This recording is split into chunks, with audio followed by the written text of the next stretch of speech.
Arah konflik antara Amerika Serikat, Israel, dan Iran mulai bergeser. Bukan lagi sekedar soal rudal, kapal perang, atau manuver militer di Teluk Persia. Kini pertarungan bergerak ke meja diplomasi. Namun diplomasi yang berjalan di bawah bayang-bayang ancaman perang terbuka. Di tengah ketegangan tersebut, pertemuan Presiden Amerika Serikat Donald Trump dan Presiden Tiongkok Xi Jinping ikut menyeret isu Iran ke dalam pembahasan strategis kedua negara adidaya dunia. Bukan hanya soal perang, namun tentang siapa yang akan mengendalikan jalur energi dunia.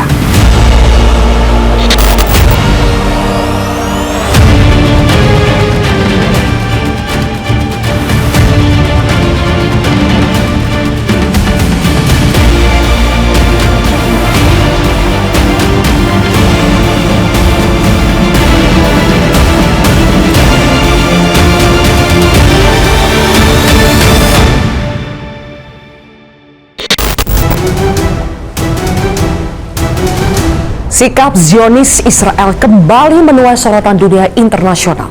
Pasukan Zionis Israel atau IDF mencegat armada kemanusiaan global Sumut Flotilla di perairan internasional Mediterania Timur yang sedang membawa bantuan menuju Gaza.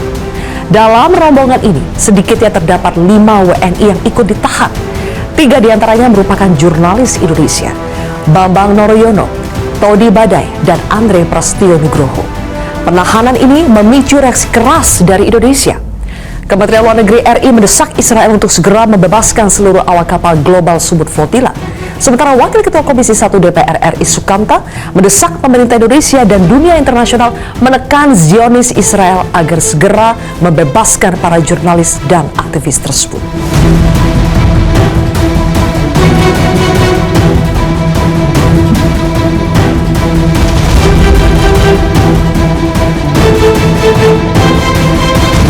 Komunikasi dengan teman-teman dari Kementerian Luar Negeri dan Turki untuk memastikan kondisi dari rekan-rekan kita yang diintersep dan ditahan oleh Israel.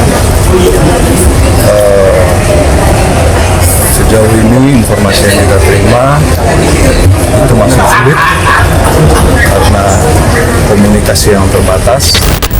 Di tengah tekanan ekonomi, sanksi, hingga ancaman militer dari Amerika Serikat, Iran mengklaim masih membuka pintu diplomasi. Menteri Luar Negeri Iran Abbas Araghchi menegaskan Teheran tidak menolak perundingan. Namun Iran hanya akan berbicara jika Washington benar-benar datang dengan niat menyelesaikan konflik, bukan sekedar memaksakan tekanan politik. Menurut Araghchi, Iran sudah terlalu lama hidup di bawah ancaman embargo, agresi, dan isolasi internasional. ما به این تهدیدهاشون عادت داریم. اینها بالاخره مدت هاست که به اشکال مختلف به شیوه های مختلف تهدید خودشون تکرار میکنن. ولی خب خودشون هم میدونن که از تهدیدهایی که کردن، حتی از جنگی که کردن، هیچ نتیجه‌ای نگرفتن تا حالا و نخواهند تونست بگیرن. من امروز هم در صحبت خودم در بریکس این رو مجددا تاکید کردم که هیچ راه حل نظامی برای هر اموری که مربوط به ایران باشه وجود نداره. ایران در مقابل تهدیدها محکم میسته، سرخم نمیکنه. این رو دیدن، تجربه کردن، 40 روز با ما جنگیدن، نتیجهش رو دیدن. ایران در مقابل فشارها مقاومت میکنه. در این حال کسانی که با زبان احترام با ایران صحبت بکنن با همون زبان بهشون پاسخ داده میشه. بنابراین راه در تهدید کردن نیست. هرچی بیشتر تهدید بکنن Namun di saat Iran bicara soal dialog setara, Washington justru datang dengan sederet syarat baru yang dinilai sangat berat oleh Teheran. Berdasarkan laporan Tehran Times, beberapa poin tuntutan Amerika Serikat terhadap Iran dalam pembicaraan terbaru meliputi Iran wajib menyerahkan sekitar 400 kg uranium yang telah diperkaya kepada pihak Amerika Serikat. Iran juga diminta mencabut seluruh tuntutan kompensasi dan ganti rugi terhadap Amerika Serikat. Hanya satu fasilitas nuklir Iran yang diizinkan tetap beroperasi. Iran juga diminta menghentikan tuntutan pencairan 25% aset yang selama ini dibekukan. Ada lagi penghentian konflik secara penuh akan bergantung pada hasil negosiasi atas syarat-syarat tersebut. Bagi Iran, daftar ini bukan proposal damai, melainkan bentuk tekanan politik baru dengan bungkus diplomasi. Karena hampir seluruh poin menyentuh simbol utama kedaulatan Iran. program nuklir, aset negara, dan hak menentukan kebijakan sendiri.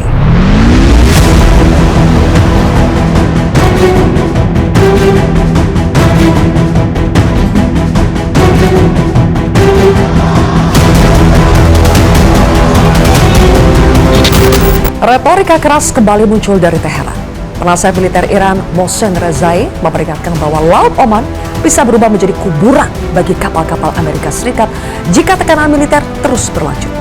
Iran menegaskan mereka tidak pernah menutup perdagangan internasional di Selat Hormuz. Yang ditolak Teheran adalah keberadaan operasi militer asing di kawasan tersebut. Pernyataan ini bukan sekedar ancaman verbal, melainkan sinyal bahwa Iran masih menjadikan jalur laut sebagai kartu tawar utama dalam diplomasi mereka.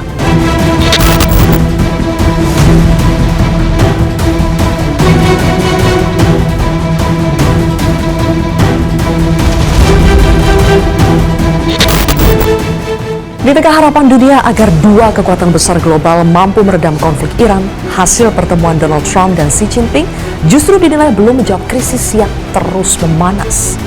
Pertemuan ini berlangsung selama 2 hari di Beijing.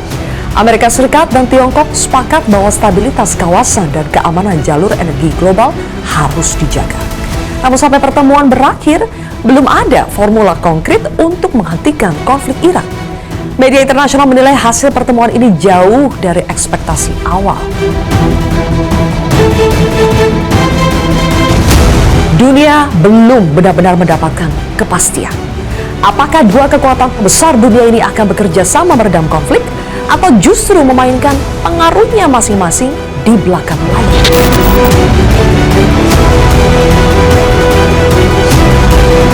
Washington sebelumnya terang-terangan berharap Beijing ikut menekan Iran. Menteri Luar Negeri Amerika Serikat Marco Rubio mengatakan Amerika Serikat ingin Tiongkok memainkan peran lebih aktif untuk menghentikan langkah Iran di kawasan Teluk. Menteri Keuangan Amerika Serikat Scott Bessent bahkan mendesak Tiongkok bergabung dalam operasi internasional membuka kembali Selat Hormuz.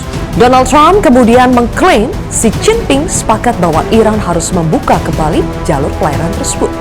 Namun hingga kini Beijing belum pernah secara terbuka mengonfirmasi klaim tersebut.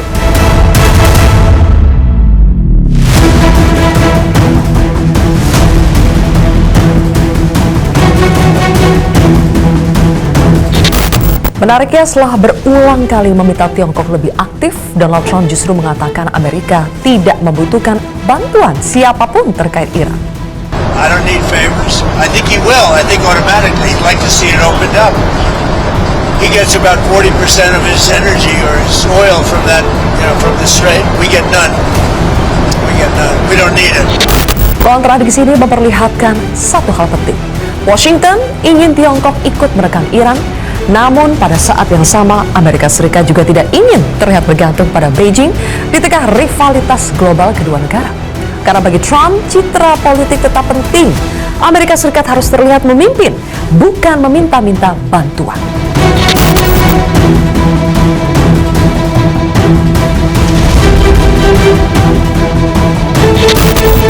Sementara itu, Tiongkok tampak berhati-hati. Beijing tidak menunjukkan tanda-tanda akan ikut menekan Iran secara terbuka. Tiongkok lebih memilih mendorong stabilitas kawasan dan jalur diplomasi.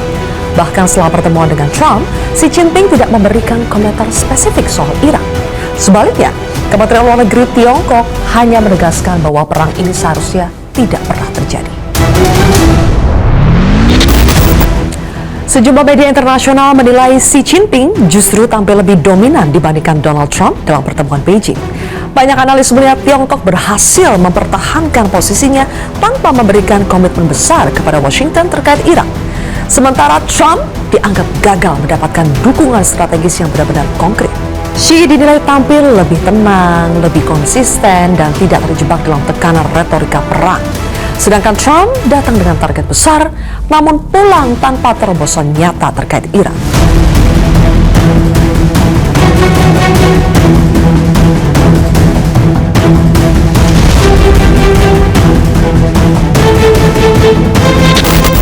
Sorotan juga datang dari media sosial.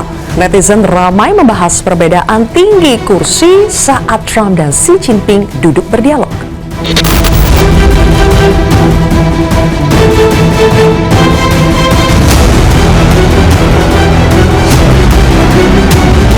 beberapa hari setelah Donald Trump meninggalkan Beijing, giliran Presiden Rusia Vladimir Putin yang menemui Presiden Xi Jinping.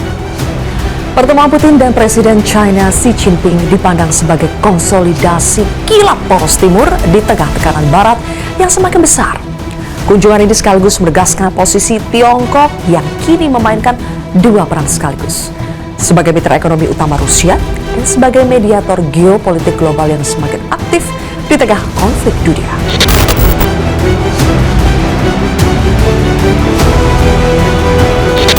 Kini dunia berada di persimpangan yang rumit. Amerika Serikat ingin Iran segera membuka Selat Hormuz tanpa syarat. Sementara Iran ingin diakui sebagai negara berdaulat yang tidak tunduk pada tekanan. Tiongkok ingin stabilitas energi tetap terjaga tanpa harus ikut terseret terlalu jauh dalam konflik. Rangkaian pertemuan pemimpin-pemimpin negara besar dunia ini diharapkan dapat segera menghentikan eskalasi dan mengembalikan perdamaian dunia. Inilah kontroversi selengkapnya.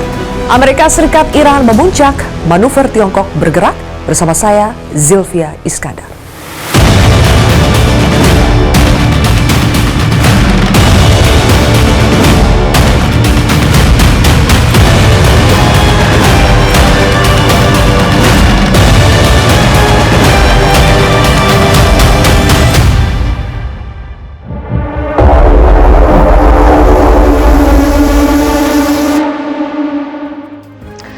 Pemirsa, informasi terbaru yang kami dapatkan, Menteri Luar Negeri Republik Indonesia Sugiono resmi mengumumkan pembebasan 9 warga negara Indonesia yang sempat ditahan oleh militer Israel.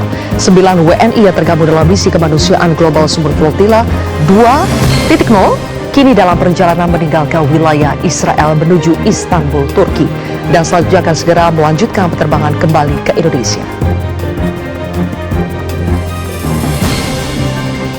Pemerintah Indonesia dengan penuh rasa syukur menyampaikan bahwa 9 warga negara Indonesia yang ditangkap oleh militer Israel dalam pencegatan kapal dan penangkapan relawan yang tergabung dalam Global Sumut Flotilla 2.0 saat ini dalam perjalanan meninggalkan wilayah Israel menuju Istanbul, Turki, dan akan segera melanjutkan perjalanan kembali ke tanah air.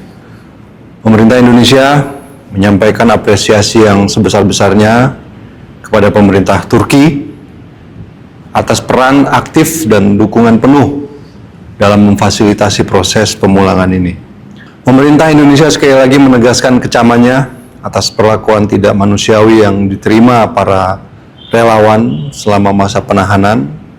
Tindakan yang merendahkan martabat warga sipil dalam sebuah misi kemanusiaan merupakan pelanggaran serius terhadap hukum humaniter internasional yang tidak dapat ditoleransi. Pemerintah Indonesia akan terus mengawal proses pemulangan ini hingga seluruh WNI tiba kembali ke tanah air dengan selamat. Untuk membahasnya sudah hadir 4 orang narasumber di studio Metro TV. Di sebelah kiri saya adalah mantan Dubes RI untuk Tiongkok, Profesor Imron Kotang. Prof. Imron, selamat malam. Selamat malam. Berikutnya juga ada Direktur Hubungan Eksternal Indo-Pacific Strategic Intelligence, Aisyah Kusuma Somantri. Aisyah, selamat malam. Selamat malam, Mbak Zil. Kemudian juga ada mantan Dubes RI untuk Iran, Bapak Dian Wirangjudit. Pak Dian, selamat malam. Selamat malam, Mbak Zulfi. Kemudian Pemirsa. Pakar Timur Tengah Faisal Asegaf. Bang Faisal, selamat malam. Selamat malam, Mbak Zulfi. Dan juga sudah tergabung lewat sambungan Zoom adalah Steering Committee dari Misi Global Sumut Flotilla, ada Maimun Herawati. Mbak Maimun, selamat malam. Selamat malam. Baik, Mbak Maimun, langsung saja.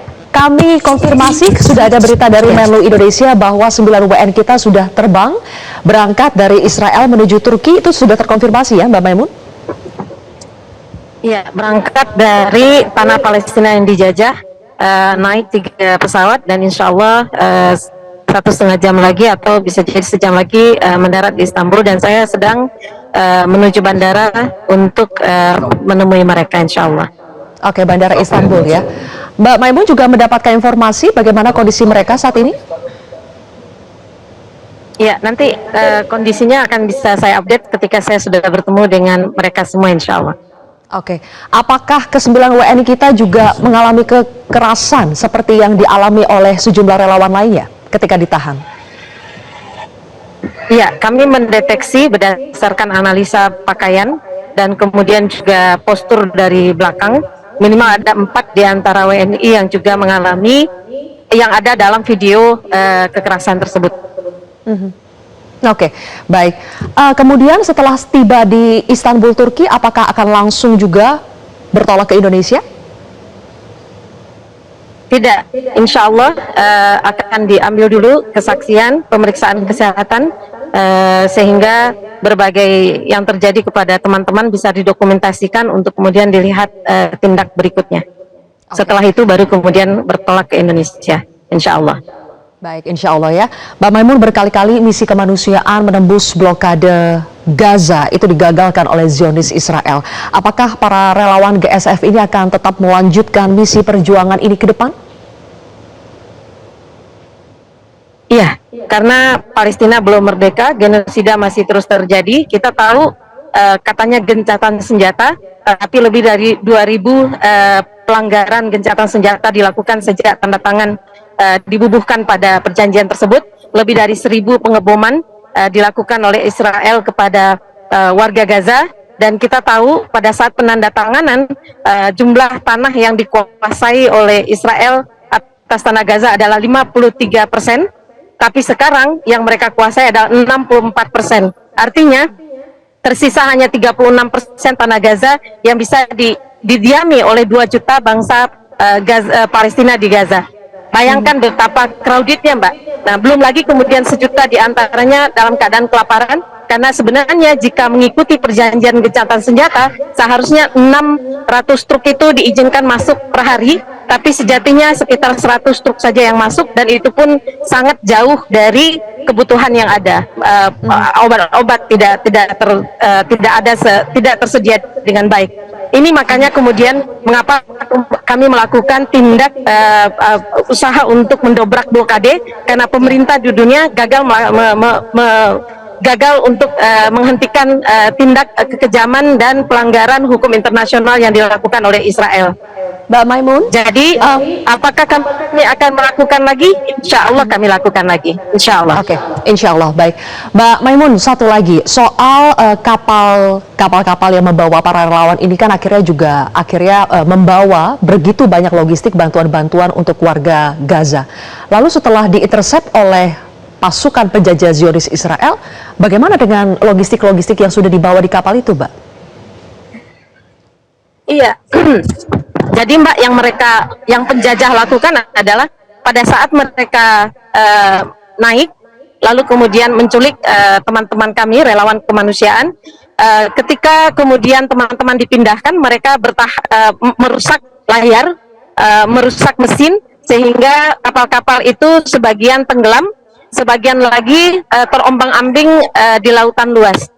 Bagaimana dengan bantuannya? Bantuannya ada di dalam kapal tersebut. Jadi sebagian berhasil, ada beberapa yang kemudian bisa kami deteksi dan kemudian dilihat kemungkinan untuk dibawa kepada pelabuhan terdekat, tapi ini masih proses yang ongoing, Mbak. Baik, terima kasih kalau begitu Mbak Maimun, kita nantikan bersama ya, semoga para WNI kita bisa selamat tiba di tujuan. Terima kasih Mbak Maimun sudah bergabung di Kontroversi. Dan pemirsa, kami masih akan membahas isu terkini bersama dengan 4 narasumber yang sudah hadir di studio Metro TV usai jeda.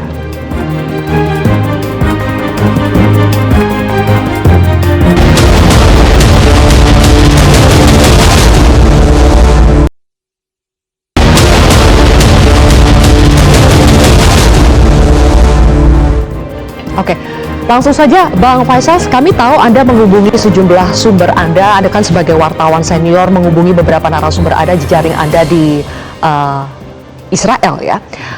Apa informasi yang Anda dapatkan, kenapa pada akhirnya menurut kami para tahanan ini, para relawan yang ditahan oleh Israel ini cukup cepat dibebaskannya, cukup cepat untuk langsung dilakukan deportasi?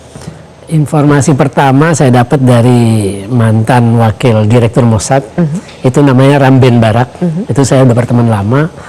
Jadi memang orang-orang Indonesia ini bukan ancaman. Pertama, mereka tidak pernah ke Gaza. Kedua, mereka tidak punya koneksi atau pernah menjalin relasi dengan Hamas. Itu sebenarnya 2 hal penting itu yang membuat ya nggak ada kepentingan kita untuk menahan mereka lebih lama.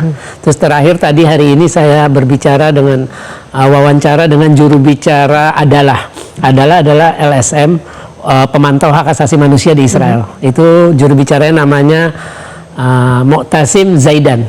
Dia bilang relawan Indonesia itu di sel itu, kan sel itu di penjara Ketziot itu dekat Beersheba, Gurun Negev, selatan Israel. Itu ukuran selnya itu harusnya muat untuk 16 orang. Nah, karena flotila sebelumnya dan yang sekarang itu 13 sampai 15. Jadi benar-benar sesak. Dan itu relawan Indonesia itu dipukuli. Mereka juga diikat, nggak dikasih minum. Jadi seorang anggota tim hukum dari Adalah itu menemui 4 dari 9 orang itu. 4 dari 9 relawan. Ini di penjara Ketziot, bukan di pelabuhan Asdod yang videonya beredar. Jadi tim itu siapapun yang masuk ke situ, pengacara nggak boleh bawa rekaman, nggak boleh kamera, nggak boleh masuk, handphone juga nggak boleh. Harus ditaruh di bagian keamanan. Jadi dia bilang dipukul tuh di bagian paha, dada dan kepala. Terus mereka juga nggak dikasih minum.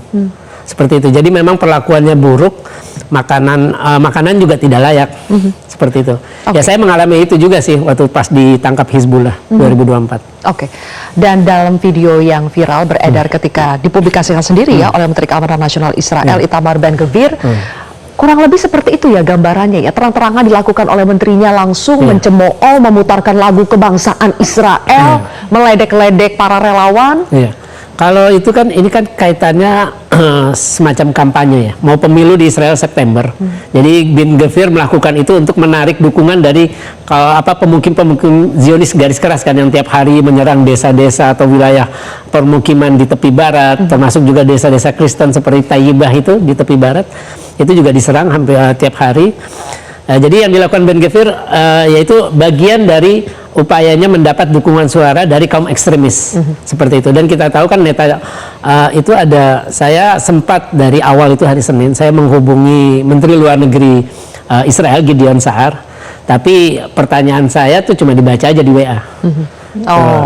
Via WhatsApp tuh cuma hanya dibaca. Di Ben-Gvir pun saya kan punya juga WhatsAppnya, itu juga cuma dibaca. Jadi saya minta wawancara, itu juga ya nggak diladeni lah. Ada punya nomor kontaknya langsung ya ke Ben-Gvir itu? Ada langsung. Dibaca? Dibaca. Apa yang Anda tanyakan? Yang saya tanyakan, Ben-Gvir, kenapa Anda menyiksa, memperlakukan relawan kemanusiaan, orang sipil secara tidak manusiawi? Nah, terus saya juga nanya, kapan 9 relawan Indonesia itu akan segera dibebaskan? Jadi memang kalau menurut keterangan Lihi, salah satu staf urusan pers internasional di IDF, dia bilang ini bukan kita yang melakukan.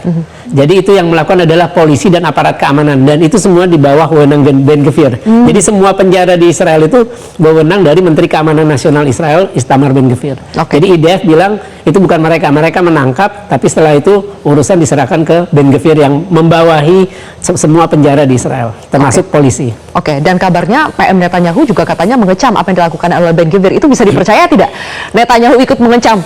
Ya itu tadi, ini kan bagian dari politik. Menjelang kampanye, Netanyahu juga pengen terlihat bagus di dunia internasional. Citra yang buruk sebagai penjahat perang, pelaku genosida, itu kan dia mencoba istilahnya membersihkan itu dengan ya berantem sendiri lah, walaupun sebenarnya sama-sama aja sih.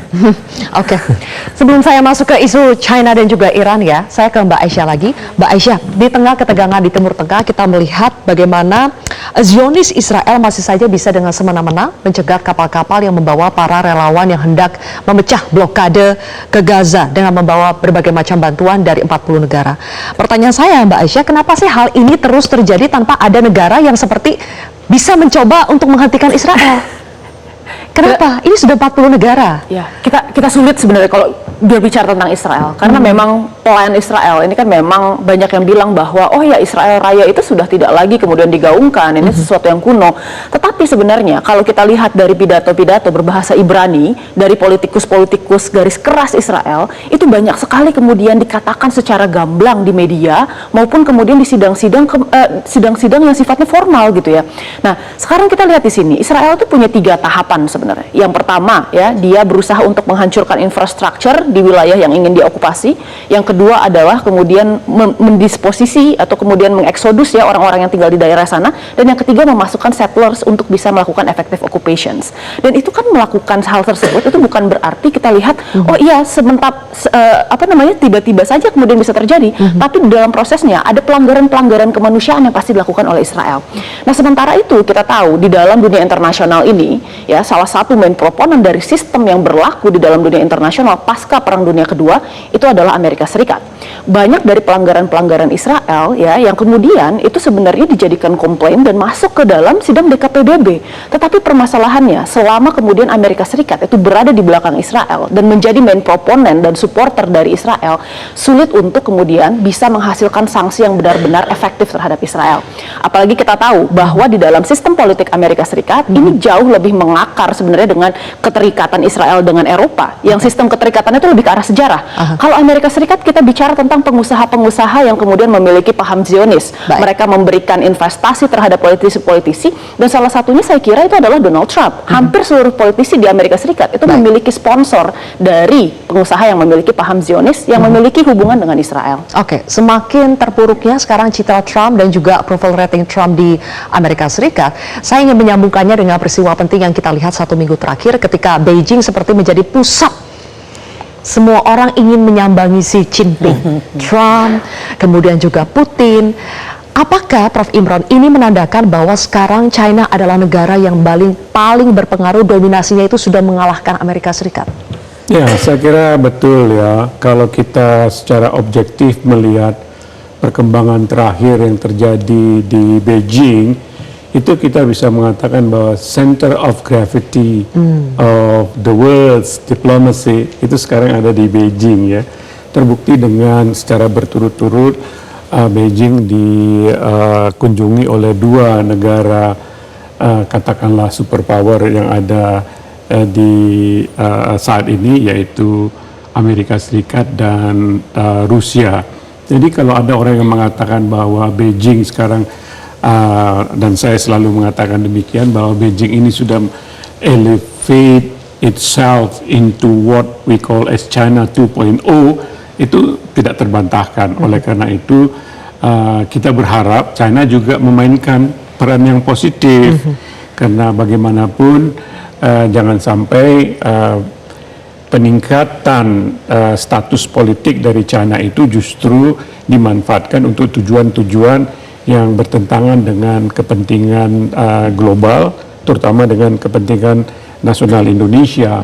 Oleh karena itu saya melihat dan saya yakin China itu adalah negara yang selalu, ya Mbak Sylvia, selalu saya katakan mencoba untuk memportray herself sebagai pemain global yang responsible.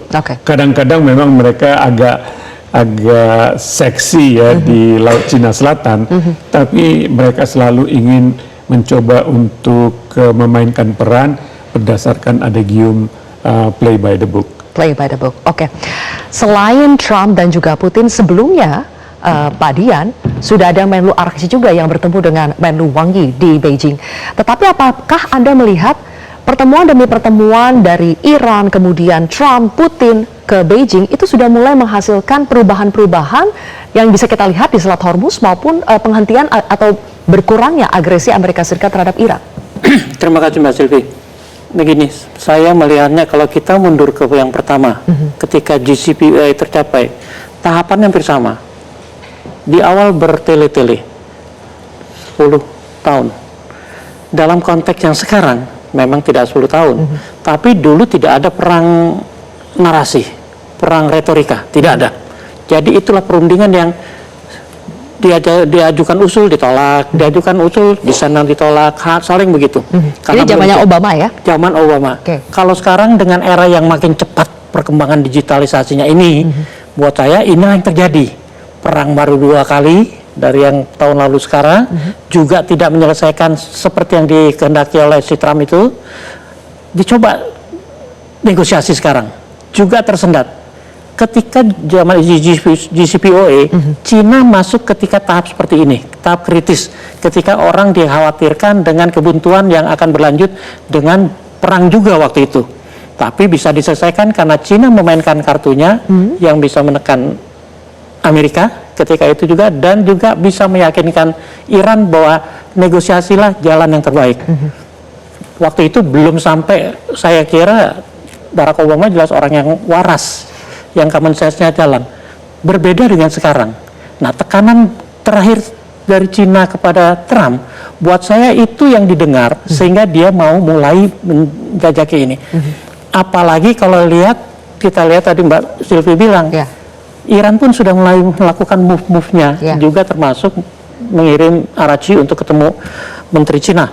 Jadi ini semua pola sebenarnya pola yang berulang, hanya dalam nuansa yang berbeda. Kalau dulu lebih bermain di waktu, kalau sekarang lebih bermain di narasi, ancam saling ancam, sehingga akhirnya Cina masuk pada tahap ketika mulai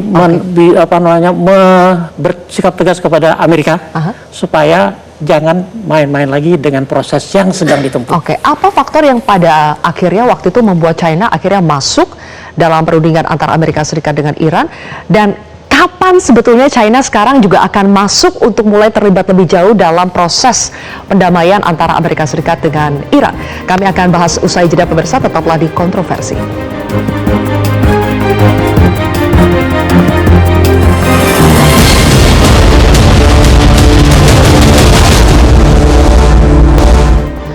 Baik, kami lanjutkan lagi pemirsa. Prof Imran, jadi apa waktu itu yang membuat akhirnya China melibatkan diri masuk ketika JCPOA yang 10 tahun yang lalu itu, dan sekarang apakah China sedang menunggu apa untuk bisa terlibat lebih jauh dalam perang Amerika Serikat Iran ini?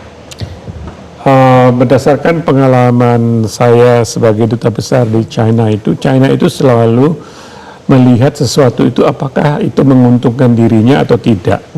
Nah, saat ini perang atau tidak, berlanjutnya perang ini tetap menguntungkan China.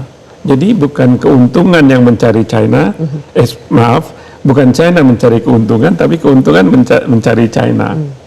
Artinya apa? Bahwa Selat Hormuz yang menjadi salah satu sticking points dari perang ini, itu tidak mempengaruhi China sama sekali. Karena apa? Karena kapal-kapal minyak dan barang dari China itu bebas berlalu lalang masuk atau keluar dari Selat Hormuz. Karena apa? Karena Amerika Serikat tidak akan mungkin melakukan apa yang dinamakan interdiction, ya, menguasai kapal-kapal China dan kemudian katakanlah mengconfiscated, ya, kapal-kapal China tersebut. Is impossible. Karena apa? Karena akan memunculkan masalah baru. Artinya Amerika membuat kepentingan nasional China itu menjadi taruhannya. Itu tidak akan mungkin. Oleh karena itu, berlangsung atau tidak berlangsungnya perang ini, itu it doesn't really concern China. Oleh karena itu, ketika Presiden Trump meminta China untuk memainkan peran agar meyakinkan Iran untuk membuka Selat Hormuz, China memberikan respons yang sangat mild, ya. Bahkan dia meminta kembali, cobalah Pakistan memainkan perannya. Jadi Pakistan yang didorong, ya? Pakistan yang didorong oleh China, bukan China meyakinkan Iran. Apapun itu, selesai atau tidak selesainya perang ini sama-sama menguntungkan China. Dan pada sisi lain, Rusia juga merasa mendapatkan keuntungan.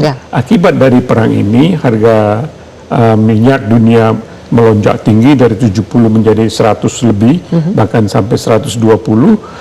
Akibat daripada itu, pemerintah Amerika Serikat, Presiden Trump memberikan instruksi agar embargo terhadap eksportasi minyak dari Rusia dihentikan untuk menurunkan harga minyak di market internasional.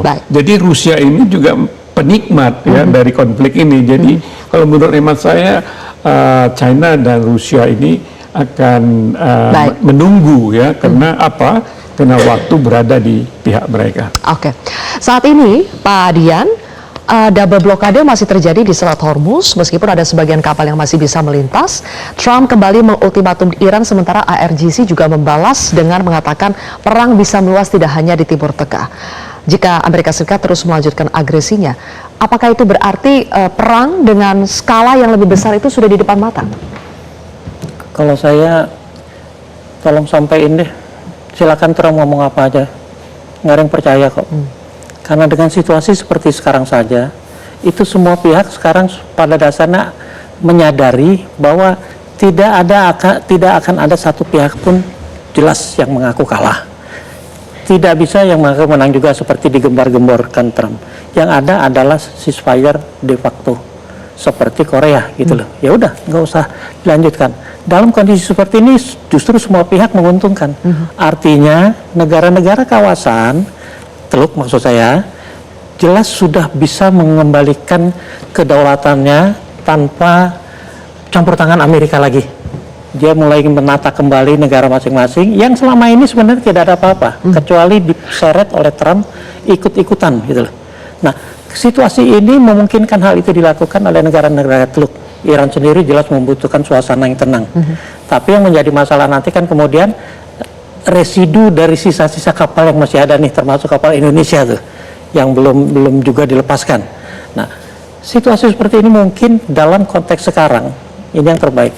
Oh ya. Sebelum negosiasi berbicara usul-usulan saling tolak dan mungkin akan ada satu agenda yang lebih simpel daripada 15 dan berapapun, yang lebih simpel, yang lebih fokus pada isunya, yaitu pengayaan uranium dan Hormuz.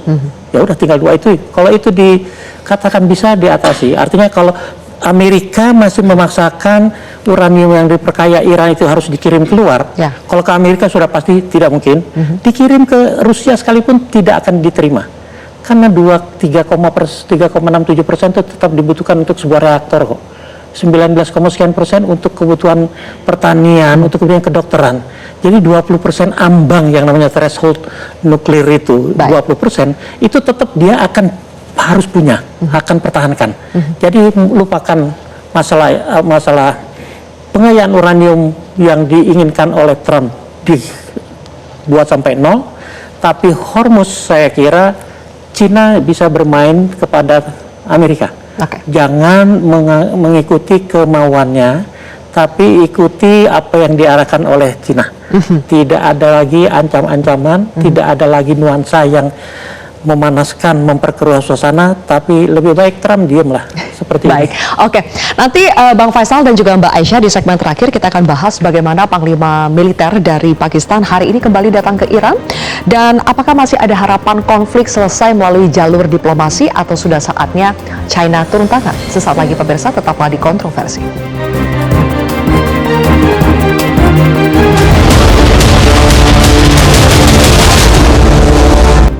Baik, Bang Faisal, kalau kita lihat sekarang kekuatan Amerika yang dipimpin Trump di mata dunia maupun di dalam negerinya sendiri itu melemah. Apakah dengan melemahnya Amerika ini sebetulnya adalah kesempatan untuk kita dalam konteks Free Palestine ya, dalam konteks mendobrak blokade yang dilakukan Zionis Israel di Palestina, itu memang sebetulnya ini adalah kesempatan karena posisi Amerika yang sedang melemah dan kita tahu selama ini Zionis Israel di belakangnya itu ada Amerika dan sebaliknya Amerika Zionis di belakang Amerika juga ada Zionis. Saya kira itu tidak akan berpengaruh ya, karena pembelaan Amerika terhadap Israel, dukungan Amerika terhadap Israel kan punya hukum positif. Mereka punya namanya Jerusalem Embassy Act, ditandatangani oleh Presiden Bill Clinton dari Partai Demokrat pada 1995. Itu isinya mewajibkan siapa saja Presiden Amerika yang menjabat saat itu untuk memindahkan kedutaan besar Amerika dari ibu kota Tel Aviv ke Yerusalem. Itu mulai dari 95 nggak ada yang berani. Dan baru Trump dari Partai Republik 2017, 6 Desember 2017 dia memberikan pengakuan bahwa Yerusalem Barat dan Timur adalah ibu kota Israel. Artinya itu menutup peluang solusi dua negara yang didukung masyarakat internasional. Terus juga kemudian dilanjutkan dengan pemindahan kedutaan besar bertepatan dengan ulang tahun ke-70 Israel, berdirinya Israel, yaitu pada 14 Mei 2018. Jadi saya kira Presiden Amerika memang punya kewajiban karena ada dasar hukumnya, undang-undang itu sendiri. Jadi bukan sekedar masalah pengakuan, tapi artinya harus membela keamanan dan eksistensi Israel. Makanya kita tidak pernah, saya kira ya negara OKI atau Liga Arab ataupun PBB sebenarnya sudah ketinggalan jauh ketika mereka berbicara solusi dua negara, dalam konteks pemimpin negara Muslim lah. Itu mereka terlalu jauh berbicara tentang kemerdekaan Palestina, tapi memaksa Israel membuka blokade sejak Juni 2007 aja nggak mampu. Terus juga terlalu jauh kita berbicara tentang kemerdekaan Palestina, tapi memaksa Amerika mencabut pengakuan terhadap Yerusalem Barat dan Timur sebagai ibu kota Israel, karena kan Palestina pengennya menurut solusi dua negara ibu kota di Yerusalem Timur. Itu juga kita nggak mampu. Terus juga ada tembok pemisah seperti tembok Berlin di tepi barat. Itu dibangun sejak 2002, panjangnya 750 km. Itu menghabiskan 10% lah, mengambil lagi. Jadi kan kalau menurut solusi dua negara, Itu kan solusi, itu bagian dari proposal damai yang diajukan oleh Pangeran Abdullah, putra mahkota Arab Saudi pada KTT Liga Arab di Beirut Maret 2002. Waktu itu itu salah satunya adalah ya kita akan memberikan pengakuan terhadap Israel kalau Palestina udah merdeka. Nah, menurut solusi dua negara, teorinya Palestina 22%. Tapi pada faktanya mungkin sekedar 12%. Baik, tampaknya masih panjang perjalanan ya. Iya. Atau mungkin apakah nanti ketika pemilu setelah di Amerika itu setidaknya bisa menjadi celah sedikit? Kalau saya sih percaya Palestina cuma negara hayalan. Mbak Aisyah, apakah dengan begitu pelik ya keadaan saat ini, memang sudah saatnya hari ini Panglima dari militer Pakistan juga datang kembali ke Iran, tetapi apakah memang sudah terlihat tidak cukup saja kalau hanya Pakistan yang maju, harus di belakangnya ada negara yang lebih besar, yaitu China? Ya, kita lihat di sini sebenarnya Pakistan ini sudah berusaha keras ya, dan dia melakukan pekerjaan yang sebenarnya cukup kita apresiasi ketika kemudian Pakistan berhasil mempertemukan Amerika Serikat dengan Iran ya ketika negosiasi pertama. Tetapi kan Pakistan tidak sendiri, memang di sana ada Turki, ada Mesir, lalu kemudian ada Arab Saudi juga di sana ya. Dan kita lihat sebenarnya sejauh ini ketika kedua negara ini masih terjebak di dalam jebakan eskalasi dan kemudian sama-sama berusaha untuk mendapatkan leverage lebih tinggi untuk bisa mendapatkan upper hand di dalam negosiasi, sepertinya sulit untuk bisa mencapai sebuah konsesi yang bisa disepakati. Karena keduanya istilahnya ini belum terjadi namanya stalemate atau adanya kemudian kelelahan ya, baik itu secara militer, ekonomi maupun secara politik. Jadi keduanya masih memiliki kemampuan untuk bisa terus berperang. Nah, saya kira sebenarnya salah satu hal yang diinginkan oleh Iran untuk bisa duduk kembali ke meja perundingan itu adalah adanya negara garantor. Karena kita lihat selain permasalahan tadi belum terjadi stalemate, ini masih ada trust deficit atau kemudian kurangnya kepercayaan di antara kedua negara tersebut. Ya, kita tahu bahwa Amerika Serikat ini sudah beberapa kali kemudian di saat negosiasi itu malah menyerang Amerika Serikat atau bahkan walk out dari negosiasi tersebut. Nah, yang kemudian menjadi permasalahan adalah bagaimana caranya agar bisa menciptakan sebuah confidence building measure dan kemudian trust building di antara keduanya. Ini kan sulit. Satu-satunya cara sebenarnya yang diinginkan oleh Iran ini adalah kemudian menghentikan perang kinetiknya terlebih dahulu, berusaha untuk kemudian membangun trust buildingnya selama beberapa waktu ya, dan benar-benar mengenforce sebenarnya ceasefire yang terjadi di sana. Jadi tidak hanya satu pihak saja, sepihak untuk Amerika Serikat. Nah, di sini kita lihat bahwa baik Cina maupun Rusia ini sudah berusaha untuk menyatakan bahwa mereka ingin berkontribusi secara aktif di dalam perundingan damai di Timur Tengah, dan mereka berdua ini bisa menjadi salah satu driving force untuk perdamaian karena mereka bisa menjadi garantor. Dan tidak hanya China dan Rusia, saya kira di sini kita bisa melibatkan juga baik itu Prancis dan kemudian Inggris untuk menjadi penyeimbang sebagai garantor tersebut sehingga terjadi negosiasi yang lebih efektif. Terkait poros tadi, Pak Dian, apakah poros China Rusia seharusnya sudah cukup buat mereka Amerika Serikat untuk mengakhiri agresinya ke Iran? Saya kira nggak perlu poros China Rusia kok.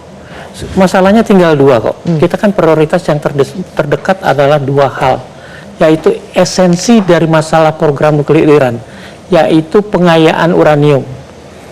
Diplomasi dikenal dengan katanya take and give, atau dalam bahasa si Trump itu dia orangnya transaksional. Buat saya transaksinya simple. Jangan ganggu program nuklirnya Iran yang untuk tujuan damai. Artinya mimpi kalau minta uranium diperkaya dikirim, orang dia punya tambang uranium kok, digasin itu. Jadi buat apa dia punya tapi diperkaya susah-susah dikirim keluar.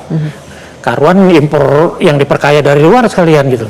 Nah, buat saya jangan diganggu Iran dengan program nuklirnya yang sejauh ini memang tidak terbukti itu senjata nuklir.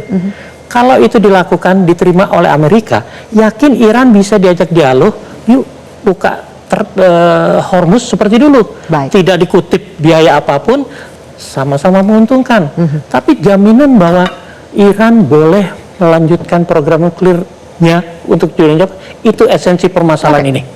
Baik, Prof. Imran, apakah Anda masih percaya bahwa jalur diplomasi adalah satu-satunya jalan untuk mengakhiri perang Amerika Serikat Zionis Israel Iran? Ya, Sylvia, diplomasi is in my blood ya. Dan di dalam diplomasi pengalaman saya lebih dari 40 tahun, diplomasi itu adalah the ultimate way of solving problem. Oleh karena itu, saya selalu mengatakan kepada teman-teman bahwa salah satu prinsip di negosiasi melalui forum diplomasi itu adalah you have to keep the door ajar. Ya, di dalam diplomasi itu Anda tidak boleh, wajib tidak boleh menutup pintu perundingan. Harus Anda buka sedikit, to keep the door ajar, sehingga jalur komunikasi masih berlangsung dan bisa berlangsung. Dan terakhir saya masih mendengar bahwa saat ini jalur diplomasi antara perundingan antara Amerika Serikat dan Iran sudah mendekati tahap final. Artinya apa? Mereka berupaya untuk mengatasi dua hal sticking points. Satu adalah mengenai Selat Hormuz dan kemudian mengenai pengayaan uranium yang sebenarnya dijamin oleh rezim multilateral apa yang dinamakan NPT, dan artikel 4 dan artikel 3 dari treaty ini menjamin hak dari Iran untuk mengembangkan apa yang dinamakan peaceful uses of nuclear energy. Jadi there is no reason whatsoever bagi Amerika Serikat untuk mematikan atau menutup hak dari Iran untuk mengembangkan peaceful uses of nuclear energy, karena dia merupakan parti kepada NPT. Sementara harap dicatat, rezim Zionis seperti yang selalu kita katakan itu bukan bagian daripada rezim NPT. Baik. Oke, terima kasih Prof. Imron, Mbak Aisyah, kemudian Bang Faisal dan juga Pak Diang sudah bergabung di Kontroversi pada malam hari ini. Pemirsa, selagi masih ada penjajahan dan perang di muka bumi, maka stabilitas global mustahil akan terwujud. Tetaplah terus menyaksikan Kontroversi. Saya Zilvia Iskandar pamit undur diri. Sampai jumpa. Metro TV. Jelajahi cara baru mendapatkan informasi. Download Metro TV Extend sekarang.